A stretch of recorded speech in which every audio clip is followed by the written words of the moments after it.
All right, so Captain Lemuel with me, Dolores Benz. Dolores Ben. So, Sister Dolores, what is the event that we just witnessed going down the street? The Gumbays. Gumbang. Yes. Okay. Yeah, Bermuda Gumbays. And it's a national dance troupe that has been in existence for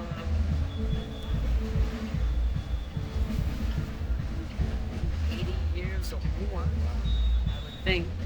And it stemmed from slavery when the slaves were celebrating or dancing out their frustrations or whatever. They used to cover themselves so the masters didn't see who they were. So they wouldn't have any punishment or anything sent towards them, for whatever they were doing. But, it's evolved over the years, and today it's basically the same ideas, but the costumes have changed, become more modern. The dance steps have changed. The drum line is basically the same, but it's also been enhanced, and it's just our culture. It's a great part of our culture, Okay. dating back to slavery. Dating back to slavery. So let me ask you this: what nation of people went into slavery by way of slave ship? Can we find that anywhere in the Bible? Nation of people, What nation, race of people? blacks. Okay. Okay. When you read Deuteronomy chapter 28 and verse 68, it says that we were sold into our enemies and bondmen and bondwomen. What's a bondman and a bondwoman? What's another word for a bondman and a bondwoman? Slaves. Slave. So what we're seeing right now and what they are commemorating and celebrating as far as their slavery, we can find in the Holy Bible. The Bible is the blackest book on the face of the Yeah. planet. Amen. It's the blackest book. It records our history, right? Black history. So basically, we're trying to find assess why carnival is getting bigger in Bermuda. Because then the islands they have carnival going on, and it's big like Brazil and stuff like that. So, what has drawn you, or maybe the island, to getting into carnival? Is it just want everybody to party, or what do you think?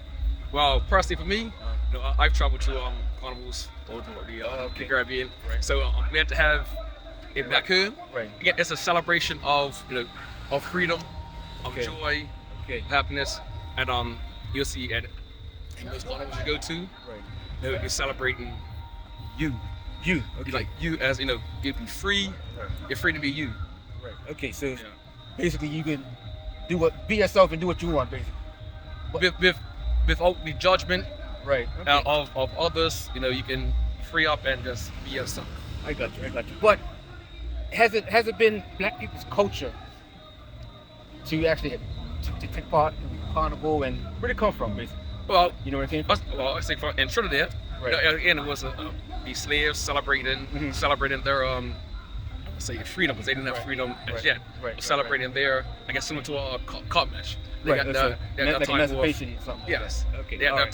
time off, Right. and they celebrated. Right. So let me show you exactly where it came from. Came from like a old festival 1,000 years ago.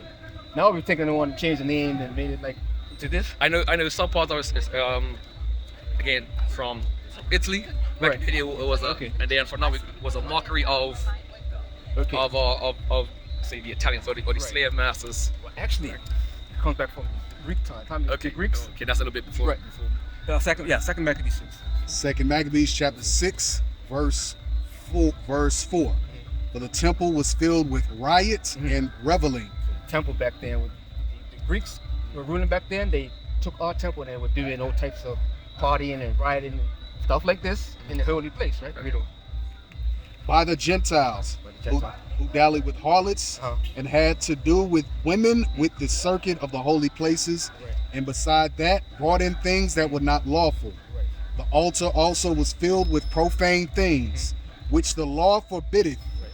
Neither was it lawful for a man to keep Sabbath days or ancient feasts, or to profess himself at all to be a Jew. So this was going on back in time of the Greeks. They took our temple from our holy place, and they were doing all types of profane things, belly with harlot, that's have sex in the temple, right? These are the people that gave us this custom. Okay, read on.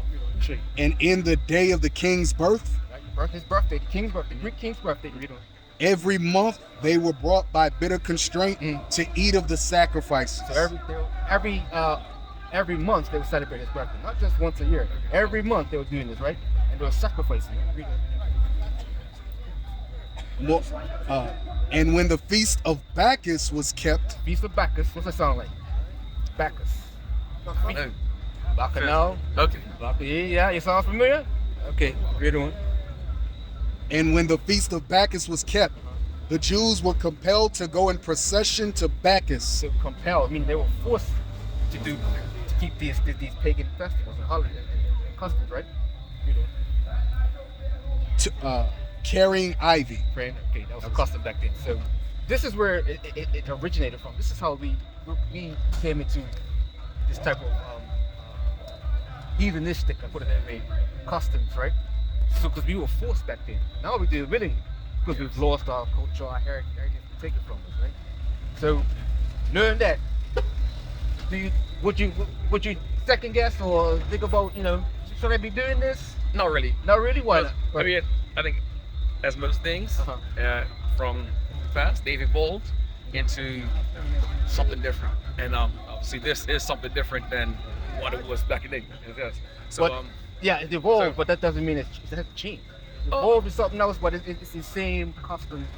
You know what I mean? They're half-dressed women. They're having sex in the temple. That goes on, right? Right? well, I would say that is good. Well, come on now. After a few drinks, maybe not here, but afterwards, things like that go on, right? Well, that's not what this is about. I think that's if you have a free drink, you can do that on the beach. Right. Sit off in your office and give you the same thing. But obviously, it's more drinks here than there's other places. Exactly. After women, drinks, music, dancing with each other. Well, and again, I think that's a misconception about carnival. I mean, I've seen it. And again, I've seen videos. No. Okay, good. What I'm saying is how they dress. Again, it's freedom, expression of yourself, with no judgment. And if you say you're half naked, that means you're ready for sex. That's not the case. It's just an expression of yourself, and with no judgment doesn't mean it doesn't mean that you are carrying yourself in a certain way because you are dressed a certain way. John chapter 8, verse 32. And ye shall know the truth, and the truth shall make you free. We don't know the truth as the people. Nobody knows why carnival, where it comes from. They couldn't go in the Bible and tell me where's the origin of it. So I'm sure they wouldn't. So they don't know these things, right? This what's going on now? It's back now. It comes from. Yeah. I don't even know what I'm going to. What is You don't know? You know what? I'm not from Shut here. up. I'm not from here. I'm just showing up. Yeah. Okay, well, We're diplomats, so we're just been invited to come. okay. So this whole weekend is like carnival, basically. Okay. Right. So we've taken on this custom of carnival, and like you said, you're an Israelite. We didn't have that custom. There was a time when this was forced on us. Right? Okay. So we just need to know why our people are actually gravitating to it. Why haven't they done the research and seen, what is this about? Nothing just want to party, especially Bermuda. Neither was it lawful for a man to keep 7 days or ancient feasts. So this is the Greek king law he put out. Say if you're an Israelite, you can't keep your days and feasts, right? Or profess himself at all to be a Jew. You can't even call yourself a Jew or an Israelite, right? That was made law, read. In the day of the king's birth, On the king's birthday, read on. every month they brought bitter sacrifices to eat of the. They brought bitter constraint to eat of the sacrifices. And when the feast of Bacchus was kept, Keep feast of Bacchus. Now, have you heard of Bacchus now? Yeah. Yeah. Okay. Yeah. Shouldn't have. That's where it comes from. Bacchus, right? The god they were worshiping back then. That's what it is today. and when the feast of Bacchus was kept, the Jews were compelled to go in procession to Bacchus carrying ivy. Compelled. They were forced to go and give honor to this Bacchus, right? Yeah. That was but, made law. Yeah. Is that it? No. Let me finish this riddle. Moreover, they went to decree to the neighbor cities of the heathen, by the suggestion of Ptolemy against the Jews, that they should observe the same fashions and be partakers of their sacrifices. So we this is law. We have to keep things like this, right? They took our culture, our heritage, our laws, our identity, and they gave us this. So the all we're saying is, you know what Israelite? You gotta come Yeah, up yeah, with yeah. some stuff like this. This is not what our culture is. I hear that, Okay. but I would argue this because my field is apologetics. You know what apologetics is? Christian podcast? Yeah, That's that's my field. So what I'm saying is that the Israelites. Now, there's a big difference between Israelis today and Israelites. Israeli is a nationality. Israelites is a lineage. You know, it's people who have descended from Jacob, who was renamed Israel. You know, so people who come from that lineage, they're Israelites, and that's us. And so what's interesting, I digress. What's interesting is that in the Foreign Office, in the UK Foreign Office, these people that went around colonizing everywhere, these in the UK Foreign Office, inside Israel is still considered North Africa internally. They know the truth. Yeah. What I came to appreciate, which I didn't appreciate before I arrived, was that the Bible itself is black history. You know, years ago I used to look through, trying to identify, who might the black people be? But actually, the majority of them are black, and over 95% of all the events you read of in the scriptures took place in Africa. And so it's just mind-blowing, really. My eyes were opened, and I learned it all about 4 years ago. Watch this. I'll buy him a drink here. Stop working them. Right. Revelation chapter 1, verse 14 and 15 describes Jesus Christ. His head and his hairs were white like wool. What race of people have woolly hair? You know what woolly hair is? What's that woolly hair? What is woolly? Huh? What you say? Nigga nuts. What the fuck is Hey, what's nigga nuts, man? Like, break it down for these slow people. You mean like nappy hair? nappy hair. Okay, nappy hair. There you go. Yeah. Okay, I never heard this. Okay. His head and his hairs were white like wool, as white as snow. This man right here has woolly hair. He's got nappy hair. And his eyes was a flame of fire. Because when you drink, what happens to the whites of your eyes when you drink alcohol? They're red. There you go. I smoke weed. There you go. When you drink alcohol, they turn red, right? It said, and his feet like unto fine brass. As what's brass? What color is brass? Like bronze. Brown. Yes, brown. It says, as if they burned in a furnace. If you burn anything in fire, it turns what? Black. Brown, yeah. So what does that say about Jesus Christ's feet? That they were black. So what does that say about the skin on his legs, his stomach, his neck, and his face? All black. It was black. Oh, man. Black. You see that? That's some real You see that? That's some real. Hey. All right, so I have my brother, Jordan. And Jordan's gonna give us a brief understanding on the gumbe.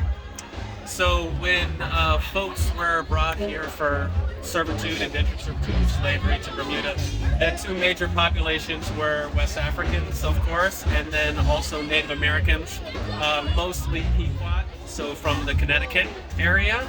And of course, when they came, they brought their masquerading traditions, powwow performance traditions, these kinds of things, as well as Ifa, Gelede, Yoruba performance traditions. And over time, they mixed together and have created Bermuda's unique masquerading tradition that has its indigenous roots. And of course, like all things over time, as Eurocentrism and capitalism and all these things sort of seep in to it, it becomes secularized, commercialized, all kinds of whatever. And there's all kinds of creatives on the island that have different approaches and relationships to it. Bridging ourselves back to history and into the future and all kinds of beautiful things like that. All praise to the Most High. So it sounds like blacks and Native Americans got together, they came together and had portions of their culture that they brought together. Yes, to this day. I mean, the St. David's Islanders have the strongest connection to their Native American roots, and I think if it hasn't happened already, there's about to be a powwow with the Pequot tribe, and they come over from Connecticut, and they do a whole thing. So, wow. And what's the relationship like between the black people and the Native Americans today? Here on the island. They're all black. I mean, I don't have enough of that blood to say that I'm like super involved in their contemporary whatever they're doing, but I can't tell them apart. Maybe they can tell each other apart, but I mean, I know plenty of them, and they work together and do all kinds of beautiful things. So, Excellent. Well, I definitely appreciate it. hey, of course, thank you. Definitely appreciate it. What is a nation?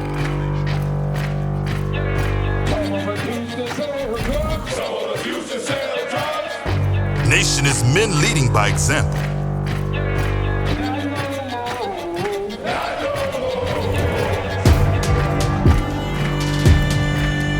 Nation is family.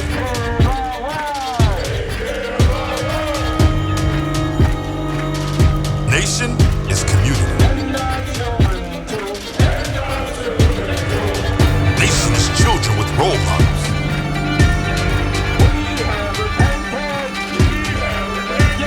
Nation is unity.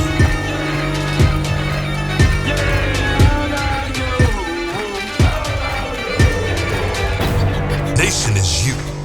And finally, my brethren, be strong in the Lord. His word, his word.